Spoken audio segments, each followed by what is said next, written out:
So I hope that you have seen this. Mountains cover about 1/4 of the world's landscape. They are present in the continents of the world, all continents of the world. It's not like mountains are not found in this continent or that continent. It is found everywhere. Okay. So I have told you what are all the other importance of mountain. It helps us to get rainfall. Yes, and then mountains are a storehouse of minerals, hydroelectricity, timber, flora, fauna, water sources such as glaciers are also found on the mountains, everything we have seen.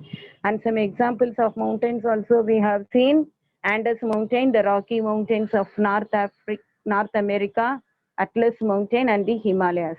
The first picture is Andes Mountain. This is the Andes Mountain.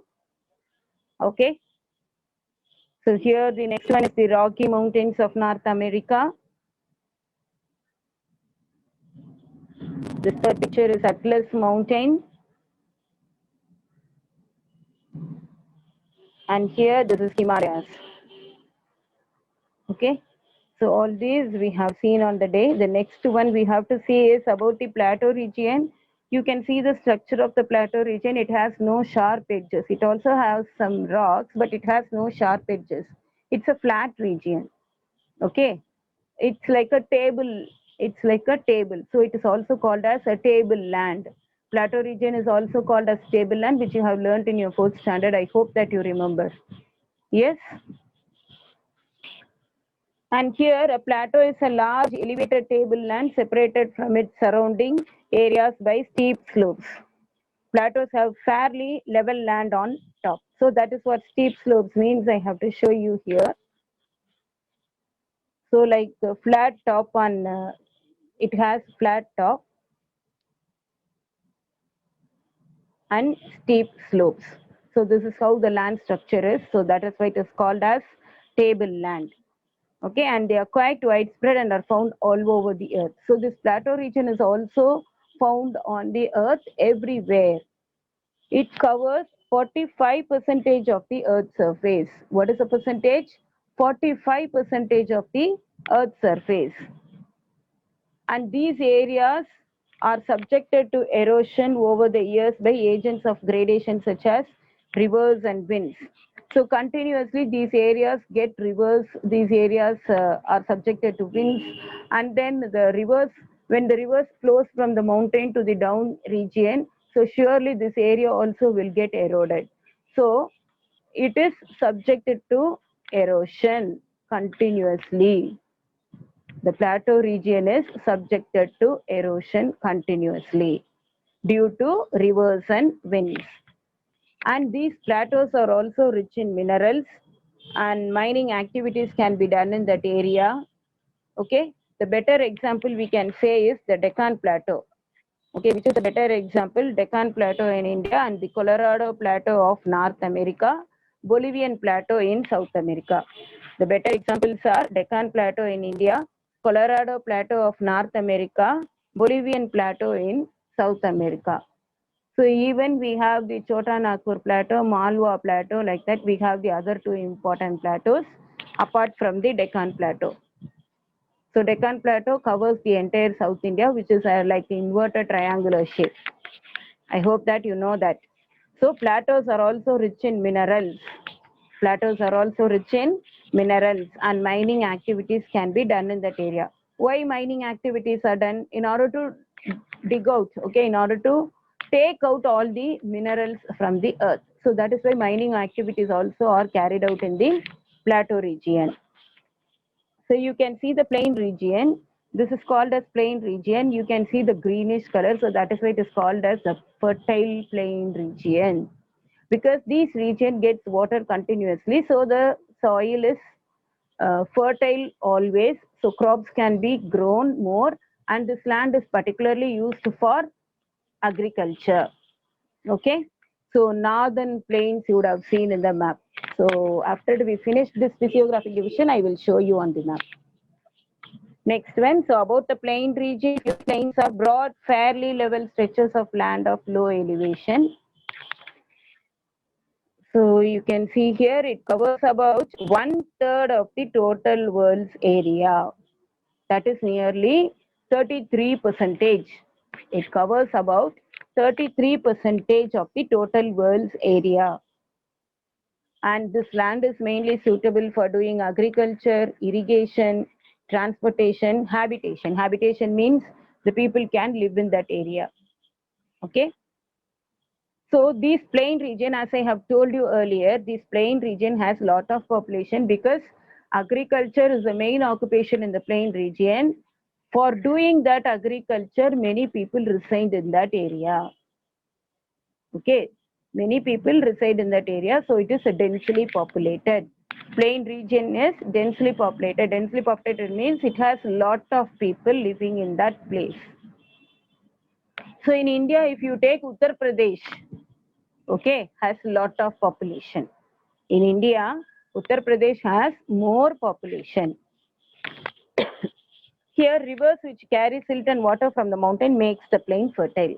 How the plain is fertile? Because of the rivers from the mountains. Okay.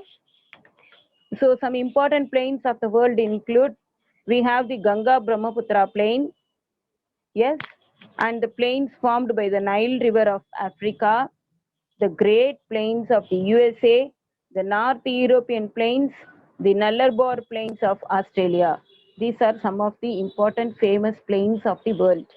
So let us see one more time.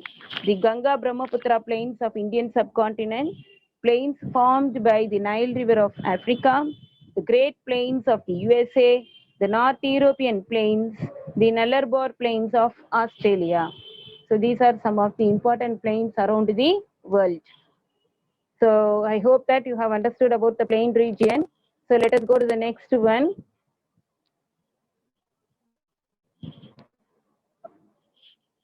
So this is about the map of India. You would have seen this kind of map in your previous classes. You would have done this also. Okay. So Himalayan range, Indian desert, northern plains. You can see the eastern Ghats, western Ghats, all that. Yes.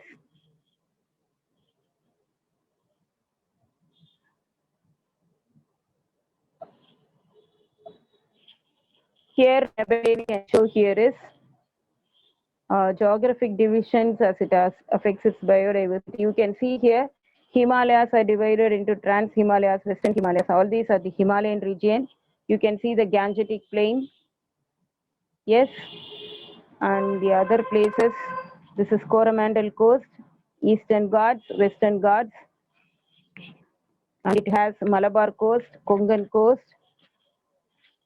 So this is Deccan Plateau region.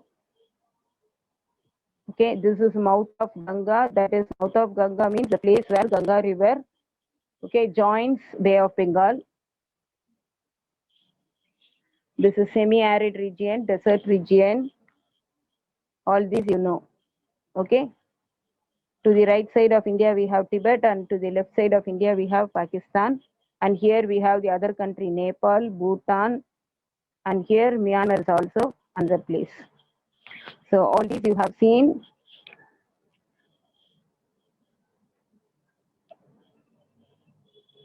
So some pictures about the Himalayan mountain.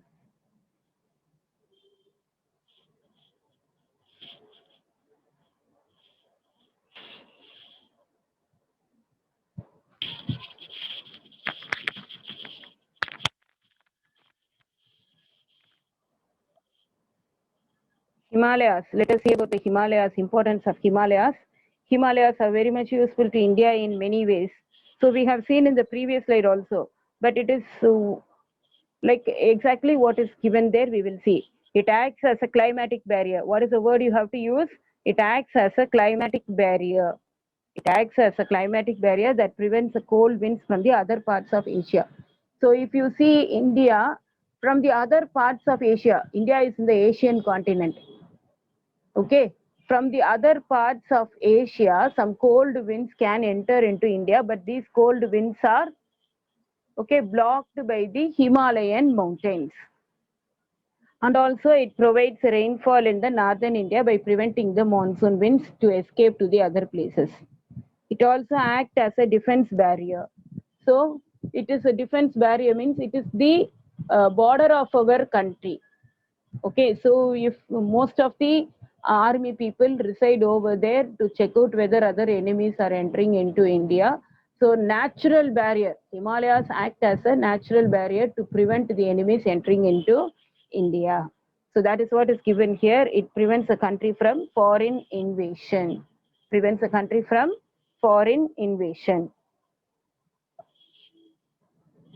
So all these maps, we will deal it later. This is the exact map which you have to draw and which you have to mark it. So the first one, Himalayan region.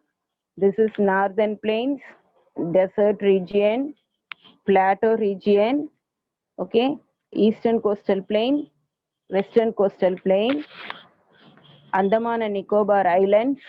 This is Lakshadweep Island. Okay, one more time I will just tell you. This is the Himalayas, that is the northern mountains. You have to just name it as northern mountains, whichever is given in brown color. Okay, this is the northern plain, the desert region, the plateau region, eastern coastal plain, western coastal plain, Andaman and Nicobar Islands, and this is Lakshadweep Islands. Fine.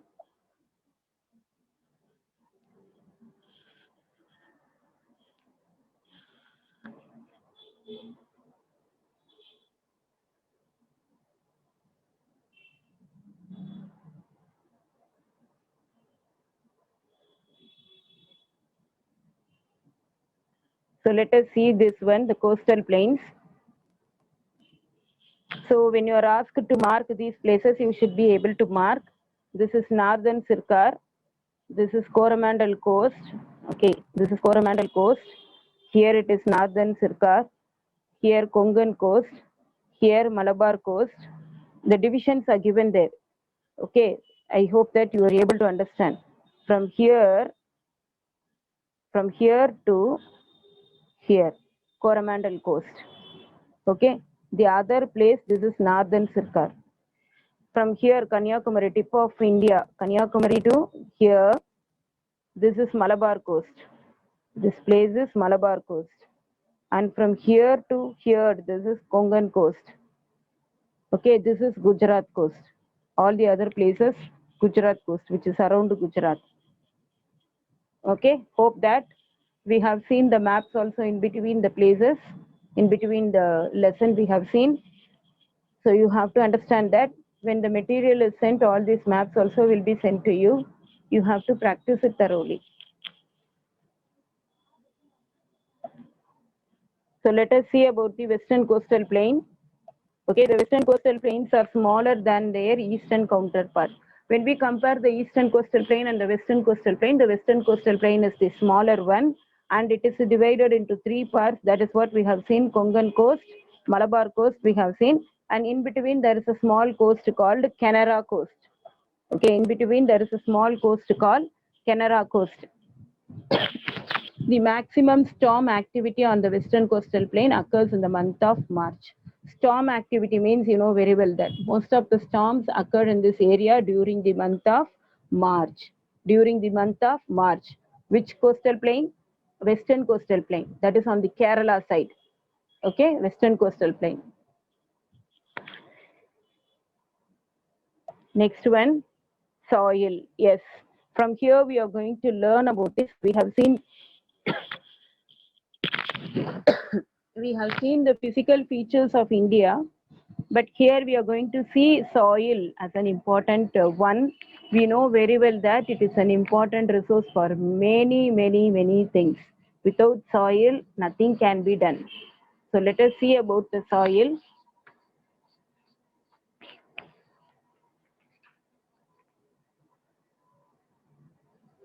So you know very well what is soil. It is the uppermost layer. We have lot of layers, sublayers and subsoil layers. We have everything.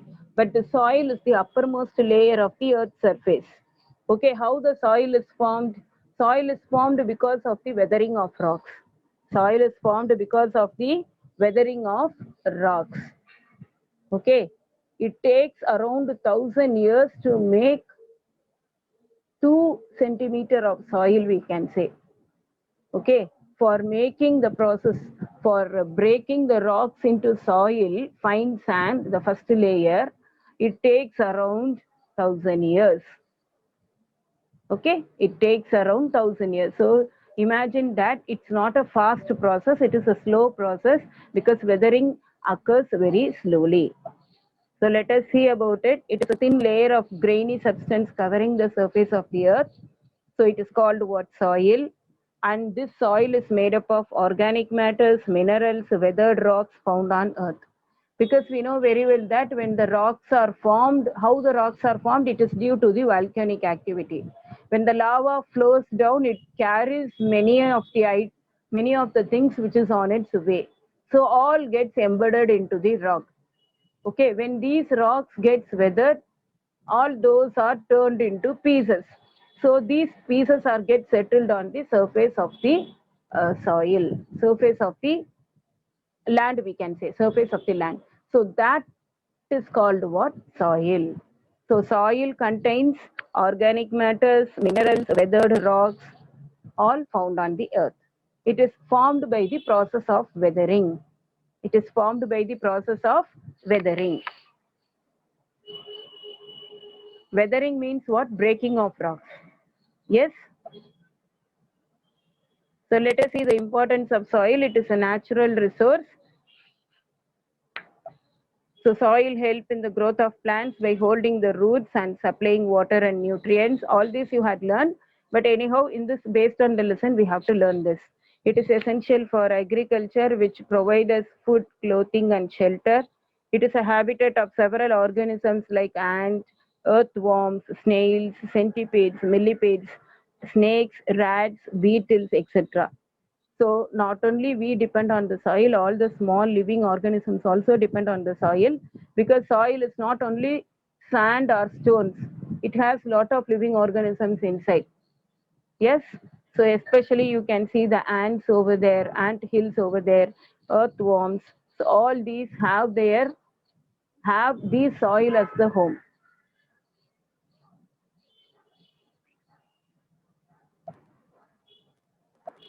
So let us see the next one. The color of the soil. So you can see the color of the soil varying from place to place. Okay, all the soils are not of same color. It is not of same type. Some are very clayey, some are very sandy, some are dark in color, some are red in color, some are black in color, brown in color. So it has different colors, different textures. Yes, so the color varies from light gray to ash gray, and they are the most fertile soil. They are the most fertile soil. They can be used for growing any kind of crops, especially wheat and rice. And these fertile soils are found in the areas like Indo-Gangetic Plain, okay, which covers states of Punjab, Haryana, Uttar Pradesh, Bihar, Deltaic region of Mahanadi, Godavari, Krishna, and Kaveri. So all these places are covered under fertile region, that is Indo-Gangetic Plain. Indo-Gangetic Plain. Okay, these areas have the fertile soil. So where these areas comes, all these states are in the plain region, northern plain region. Now you can just relate it and see the on the map you have seen it in green color. So in that green color only you have the Punjab, Haryana, Uttar Pradesh, Bihar. Okay, and these delta regions of Mahanadi, Godavari, Krishna, Kaveri, which is in southern part of India. Okay, delta regions means the areas which are watered by that particular river. Why it is known as Mahanadi Delta? Because that area is watered by Mahanadi River. So the area which gets water from river Mahanadi is known as Delta, Mahanadi Delta. Then Godavari Delta, Krishna Delta, Kaveri Delta. All the delta regions also have fertile soil. So this is wind deposit, Lewis. So what is Lewis? It is a wind blown silt. Okay, wind blown. You can see all these kind of structures in the desert regions where dust storms take place. So this is another kind of soil which is not suitable for growing any agricultural crops. Okay, so sand dunes you would have heard. Sand dunes are shifted from one place to another place because of the activities of the wind. Because of the activities of the wind. When the wind blows heavily, the sand gets carried away and it is there. Okay, it gets deposited in the other place. You can see here the thickest and most extensive deposits of fluvius are in China. Where we can see the thickest deposits? In China. The silt in them comes from nearby deserts. Where all these sediments or silt come from? From the nearby deserts. Okay, and this fine buff colored sediment gives the Yellow River its name. Because of this color, the sediments are in this color, and because of that only the river which is in China gets the name as Yellow River. Yellow River because of the color of the sediments. Because of the color of the sediments.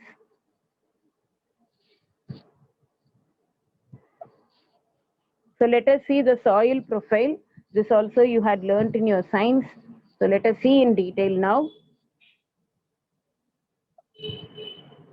So we have the zero horizon. Okay, level 0, level 1, level 2, like that we have. But here we have to start from zero horizon or O horizon, then A, B, C, D layers. So let us see this O horizon, that is organic matter horizon. O or zero level.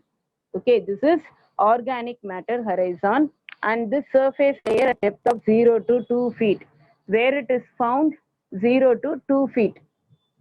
Okay, and this soil is a dark in color, soft in texture, and the humus is present over there, rich organic material of plant and animal origin which are in the stage of decomposition is also present over there.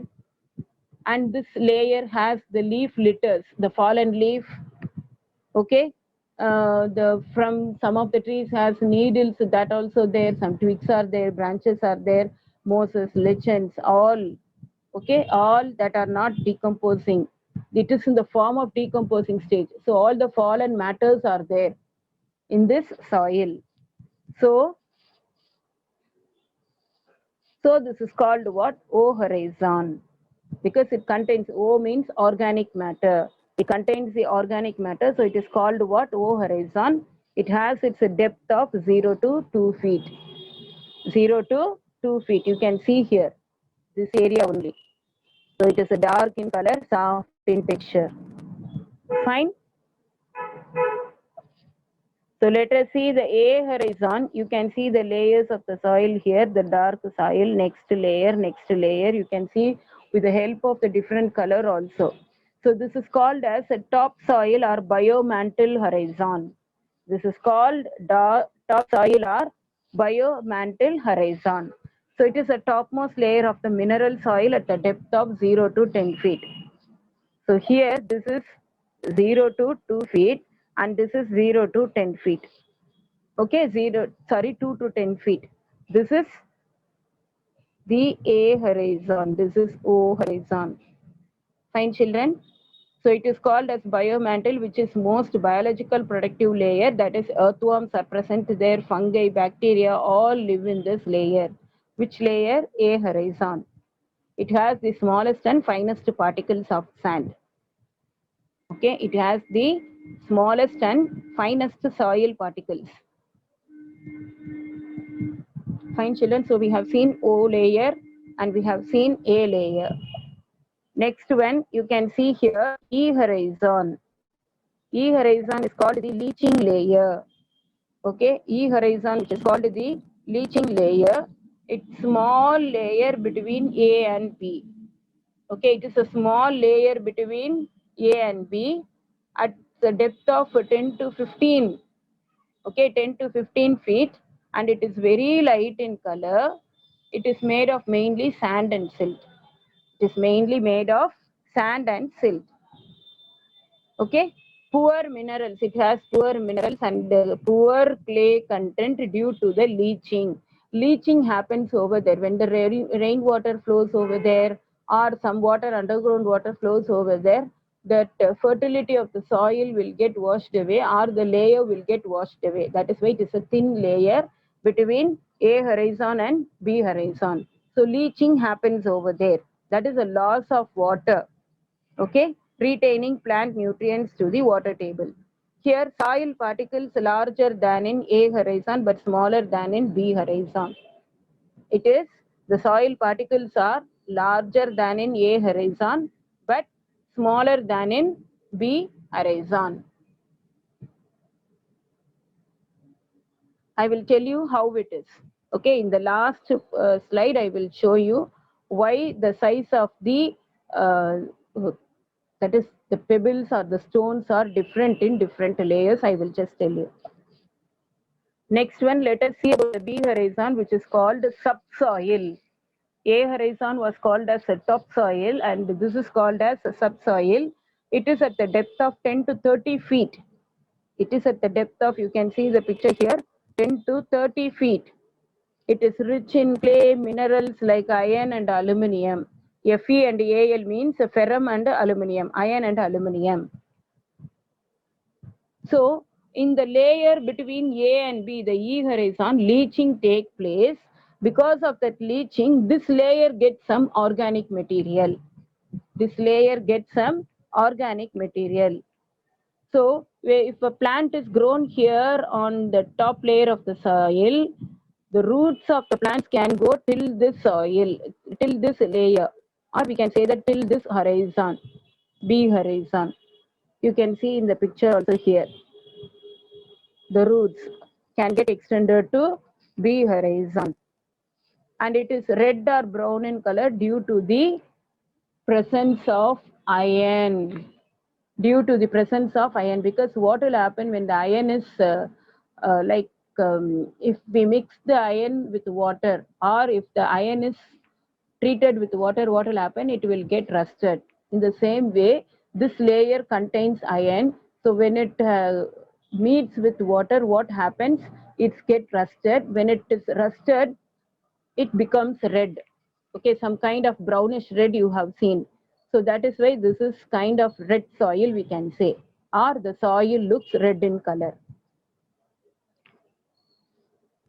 So this B horizon we have seen. Next one, C horizon. It is also called as regolith horizon. Regolith. And it is at the depth of 30 to 48 feet. It is made of large rocks or lumps of partially broken bedrock. So you can see some bigger rocks are there, and it is least affected by weathering and have changed the least since their origin. So it has no organic matter because it is in the very low level. It is in that the very depth level. Okay, deeper. It is very deeper. So it has no organic matter. Okay, it has no organic matter.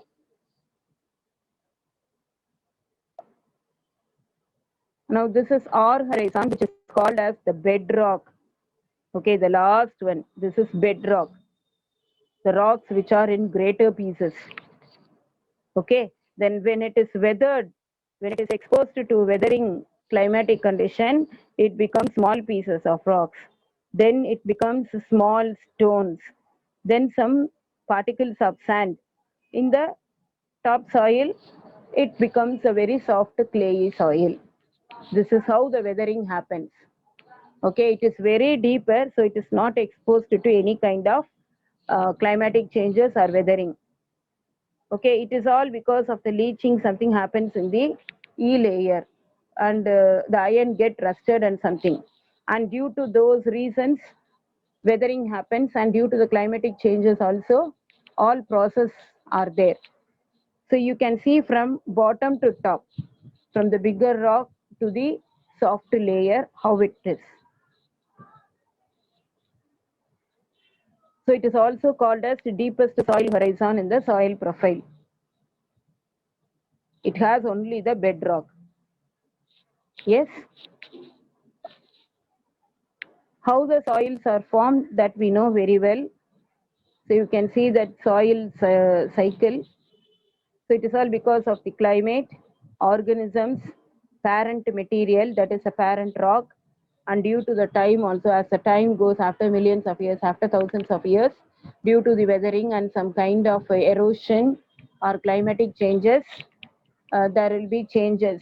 Okay, and topography also depends on the type of the physiographic division and where it is. So all these are the factors which change the soil.